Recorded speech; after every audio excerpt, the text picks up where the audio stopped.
అనవసరంగా సలహాలు ఇచ్చాను. ప్రపంచ వేదికల మీద అలాగా ఈ దేశం పునాదులు ఏర్పడినప్పుడు కుటుంబ వ్యవస్థ ఈ ప్రపంచంలో అత్యద్భుతంగా ముందుకు వెళుతున్న ఏకైక వ్యవస్థ భారతదేశం. ఈ భారతదేశంలో ఎవరు ఎలా బతకాలనేది రాజ్యాంగం నిర్దేశిస్తుంది, నేను కాదు. ఒకవేళ ఎవరి హక్కులకైనా భంగం కలిగినప్పుడు దానికి ఇలాంటి వ్యవస్థలు ఉంటాయి.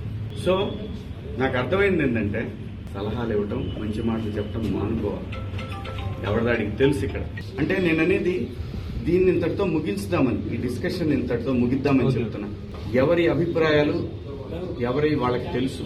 ఇక్కడ మంచి మాటలు చెప్పాను, చెడ్డ మాటలు చెప్పాను అనే దానికి బ్యారియర్ లేదు. Very clear. నేను వాళ్ళు అడిగిన వాటికి సమాధానాలు ఇచ్చాను. వాళ్ళు మళ్ళీ ఏదన్నా ఉంటే నాకు కాల్ చేస్తా ఉన్నారు, నాకు మెసేజ్ పంపుతా ఉన్నారు. నేను అన్నాను, నా వల్ల ఎవరన్నా ఇబ్బంది పడినారని నేను ఇబ్బంది పెట్టానని మీకు ఎవరన్నా డైరెక్ట్గా వచ్చి కంప్లైంట్ ఇస్తే అప్పుడు కూడా నేను వచ్చి మీకు సమాధానం చెప్తాను మేడం అని చెప్పి